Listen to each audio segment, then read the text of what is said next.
Hello everyone, this is Zulekha Irfan Siddiqui और आप देख रहे हैं मेरा चैनल जुल सनशाइन। आज मैं आपसे डिस्कस करूंगी एक ऐसी फ़िलोसॉफ़ी के बारे में कि जो ऐसा क्लेम करती है कि भाई आप सेल्फ़ कंट्रोल पे जब आते हो, जब इंसान सेल्फ़ कंट्रोल करने के ऊपर आता है तो वो उसकी लाइफ कैसी हो जाती है, ठीक है, उसको क्या बेनिफिट होता है। मतलब आप दुनिया जहान की फ़िक्र करके बैठे हो, परेशान हो रहे हो चीज़ों पे जो आपके काबू में ही नहीं है, जो आप कंट्रोल नहीं कर सकते। आप अगर उल्टे हो जाओगे तो भी चीज़ें कंट्रोल नहीं कर पाओगे, ठीक है। तो आज मैं उस फिलोसॉफी के बारे में बात करूंगी जिसको स्टोइक विजडम कहा जाता है। ये एक ग्रीक फिलोसॉफी है, ठीक है। अभी ये इसके प्रिंसिपल ऐसे हैं, मैं आपको वीडियो में शेयर करूंगी, डिस्कस करूंगी, मेरी वीडियो एंड तक देखिएगा।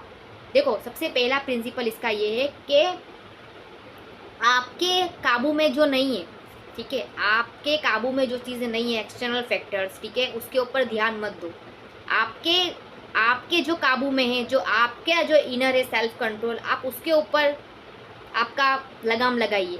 फॉर एन एग्जाम्पल देती हूँ, बहुत सिंपल सा एग्जाम्पल देती हूँ आपको मैं। मानो मैं घर में हूँ और बारिश शुरू हो गई, ठीक है, अभी बारिश हो रही है। अभी मैं सोचूं भाई कि मुझे जाना था, बारिश हो गई है, तो अभी बारिश मेरे कहने पे रुकने नहीं वाली है।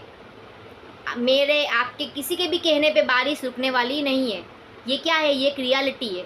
अब मैंने क्या किया, मैंने रियलिटी को मुझे करना है एक्सेप्ट। अभी अगर मैं रियलिटी को एक्सेप्ट नहीं करती हूँ, तो अगर मैं रियलिटी को एक्सेप्ट नहीं करती हूँ तो किसी का कुछ नहीं बिगड़ेगा, सिर्फ मेरा बिगड़ेगा। क्यों? मुझे जहाँ जाना था वहाँ मैं पहुँच ही नहीं पाऊँगी। बहुत इम्पोर्टेंट रखता है ये। मैंने एग्जांपल सिर्फ बारिश का दिया है, ठीक है। हमारी ज़िंदगी में बहुत सी चीज़ें ऐसी होती हैं, बहुत सी चीज़ें ऐसी होती है जो एक्चुअली में आप चाहते हो करना, लेकिन बिकॉज ऑफ एक्सटर्नल फैक्टर्स आप अपने आप को लिमिट कर देते हो। क्यों? क्योंकि आपने आपके ऊपर लगाम लगाई, बाहर लगाने की कोशिश कर रहे हो। आप चाहते हो बारिश रुक जाएगी, बारिश रुकेगी तो मैं जाऊंगी जहाँ मुझे जाना है।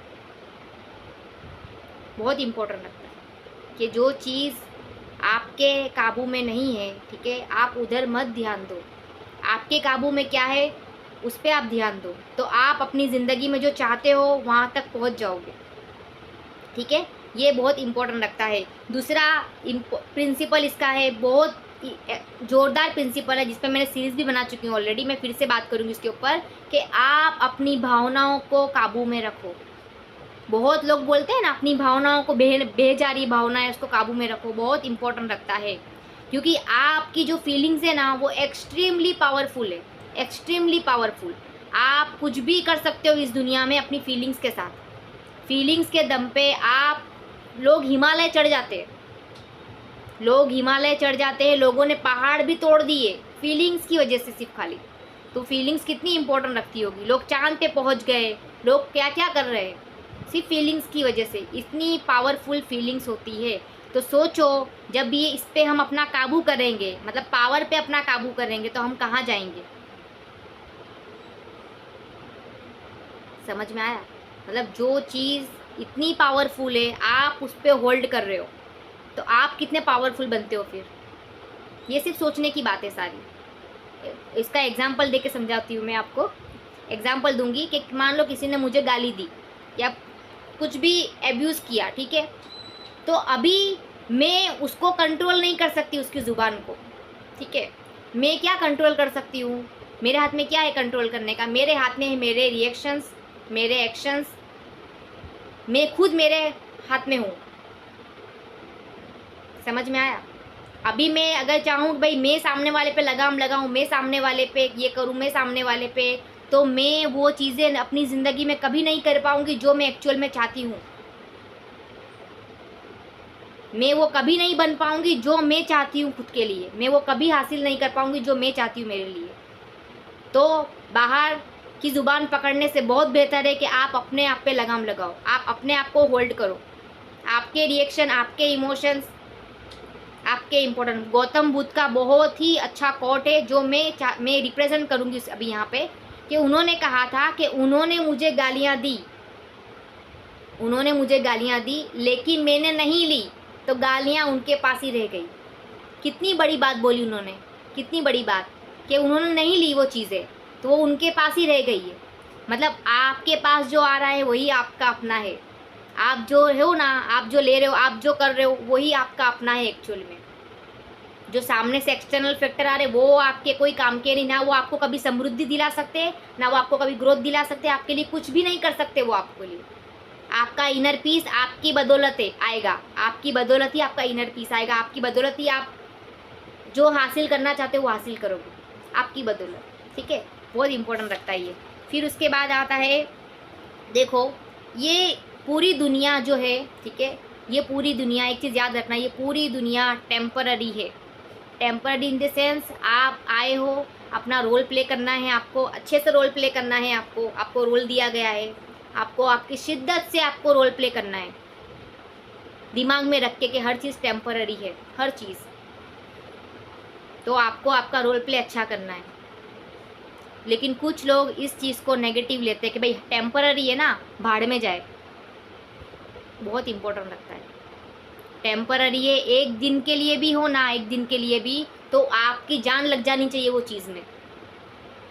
बहुत इंपॉर्टेंट लगता है, मतलब चीज़ों को लाइटली लेते हैं ये चीज़ें। ये एक्चुअली बहुत पॉजिटिव लाइन है कि एवरीथिंग इज़ टेम्पररी। ठीक है, तो टेम्पररी है तो उसकी कदर करो, टेम्पररी है तो उसमें अपनी जान लगा दो, टेम्पररी है तो। लोग परमानेंट चीज़ों पे फोकस करते हैं ना, भाई परमानेंट होगा तो हम जान लगाएंगे। मैं बोलती हूँ हर चीज़ टेम्पररी है, लेकिन जान लगा दो। ठीक है, जान लगा दो उधर। ये था। उसके बाद आता है बहुत सिंपल, उसके बाद का जो पॉइंट है वो ऐसा है, वो प्रिंसिपल है। उसके बाद ऐसा है कि आप एक सादा जीवन जियो, सिंपल लाइफ। बहुत झाक झमकार और एकदम ग्लैमरस टाइप ऐसा ज़िंदगी मत गुजारो। और सबसे इम्पोर्टेंट चीज़ है, आप किसी की बराबरी में मत उतरो, बराबरी में मत उतरो, कभी भी मत उतरो। सोशल मीडिया जो यूज़ कर रहे हैं अभी, ठीक है, अभी की जनरेशन से, वो कंपैरिजन में लगी पड़ी है। इसके पास ऐसा है तो मेरे पास भी ऐसा होना चाहिए, इसकी ज़िंदगी ऐसी है तो मेरी ज़िंदगी भी ऐसी होनी चाहिए। लेकिन हमको कंपैरिजन को छोड़ के हमको हमारी ज़िंदगी को वेल्थ ग्रोथ करने पे फोकस करना चाहिए कि मैं कैसे एक नॉर्मल ज़िंदगी जीऊँ, लेकिन अच्छी ज़िंदगी जीऊँ। समझ में आ रहा है? हाई लाइफस्टाइल से बहुत बेहतर है आपका इनर पीस के ऊपर आप एक लेवल क्रॉस करो, बहुत इंपॉर्टेंट रखता है। तो ये कंपैरिजन छोड़ के उसका ऐसा इसका ऐसा, उसमें आप कूद रहे हो, ठीक है, और आपकी इनर पीस की वाट लग रही है, ठीक है। लोग जो देखना, ये जितने भी लोग मतलब मोस्ट ऑफ दी पीपल, जो भी लोग एंजाइटी डिप्रेशन देख रहे हैं ना, कोई भी जिनका दिमाग यहाँ से दुरुस्त नहीं हो पा रहा है, उसका रीज़न है कंपेरिजन। उसको ये मिला तो मुझे ये क्यों नहीं मिला, आपको नहीं मिला तो क्या हुआ, नहीं मिला तो कुछ और मिलेगा आपको। ऐसा भी तो सोचो आप, आपको कुछ नहीं मिल रहा अगर, तो कुछ और आपको मिल रहा होगा। आपकी ज़िंदगी आप वॉच करो, आप एक सर्वे करो, जब भी आपको ऐसा लगे ना कि भाई आपको कुछ नहीं मिल रहा, तो अपनी ज़िंदगी देखो, आपको कुछ मिल रहा होगा जो उसको नहीं मिल रहा होगा। बहुत इंपॉर्टेंट रखता है, जो है उसमें शुक्रगुजारी करो, बहुत इंपॉर्टेंट रखता है। कंपैरिजन मत पढ़ो आप, वरना हमेशा डिस्टर्ब रहोगे यहाँ से। कंपैरिजन आपको यहाँ से डिस्टर्ब करता है। कंपैरिजन आपको सोचना है मैं बेहतर हूँ, मैं मेरी ज़िंदगी में अच्छा करूँगा, मैं अपने लिए अच्छा करूँगा, मैं लोगों का बेहतर सोचूंगा, मैं लोगों के लिए बेहतर करूँगा। आप वैसा सोचो, आप उस दिशा में आप आगे बढ़ो, उस दिशा में आप आगे बढ़ो, बहुत इंपॉर्टेंट रखता है। फिर उसके बाद आता है, एक चीज़ हमेशा याद रखना कि आपकी ज़िंदगी में जो नेक्स्ट प्रिंसिपल है कि see your challenges as an opportunity. यानी आपकी ज़िंदगी में जो तकलीफ़ें हैं ना, आपकी ज़िंदगी में, वो आपका चैलेंज नहीं है, वो अपॉर्चुनिटी है। अगर आपको बुखार भी आ रहा है ना, अगर फॉर एन एग्जांपल लेते, फीवर भी आ रहा है अगर आपको, तो आपको उसको भी एक अपॉर्चुनिटी लेना है कि भाई ये मुझे अब क्या सिखा के जाएगा नया, मैं क्या बेहतर बनूंगा। इंसान के ऊपर तकलीफ़ें आती है कि वो इंसान ग्रो करता है। कभी भी इंसान लहर वाली ज़िंदगी में कभी भी आप उसको ग्रोथ में नहीं देखोगे। जब इंसान को 3-4 लातें पड़ती है ना, तब इंसान आगे बढ़ता है। बहुत इंपॉर्टेंट लगता है, बहुत इंपॉर्टेंट। जब इंसानों को लात पड़ती है ना, तब इंसान आगे बढ़ता है। वो ग्रोथ आपको तभी मिलेगा। इंसान जब टूट जाता है ना, तब उसको ग्रोथ नसीब होता है। लहर वाली ज़िंदगी में आपको ग्रोथ नहीं मिलेगा, वो कभी ग्रो नहीं करते। जो लहरबाजी ज़िंदगी जिनकी, वो ग्रो कभी नहीं करेंगे। तो अपनी तकलीफ़ों को उसके ऊपर आपको ग्रेटफुल रहना है। आपको उसको एज ए अपॉर्चुनिटी देखनी है कि भाई ये अभी मुझे क्या सिखाएगा, तकलीफ़ें सिखाती है हमेशा, कुछ ना कुछ सिखाती हैं और वो बेहतर बनाती है आपको, जो आप नहीं होते हो पहले। ठीक है, तो मेरी ये सारी चीज़ें थी, ये एक स्टोइक विजडम है, इसको एक्चुअली में समझने की बहुत ज़रूरत है। ठीक है, मैंने ये शेयर किया आपसे कि बहुत इंपॉर्टेंट लगता है कि हम हमारा जो इसमें क्या होगा, आपका मेंटल हेल्थ है ना, वो दुरुस्त रहेगा ये चीज़ों में। तो मेरे ये सारे जो थी, मैंने जो चीज़ें बताई उस पर आप देखो, उस पर काम करो, आप फोकस करो। तो बहुत इम्पोर्टेंट लगता है कि आप क्या देखते हो, क्या सुनते हो और क्या पढ़ते हो, बहुत इम्पोर्टेंट लगता है। ठीक है, मैं तो आपको चीज़ें सुन समझ के बताती हूँ। ठीक है, लेकिन आप उस पर आप अमल करोगे तो आपको फ़ायदा ज़रूर होगा, ऐसी मेरी मेरी उम्मीद है। ठीक है, और मैं नेक्स्ट वीडियो में आपसे मिलूँगी, तब तक मैं हमेशा चाहती हूँ कि आप हमेशा रहे खुश और मेंटल हेल्थ को हमेशा ऊपर रखो।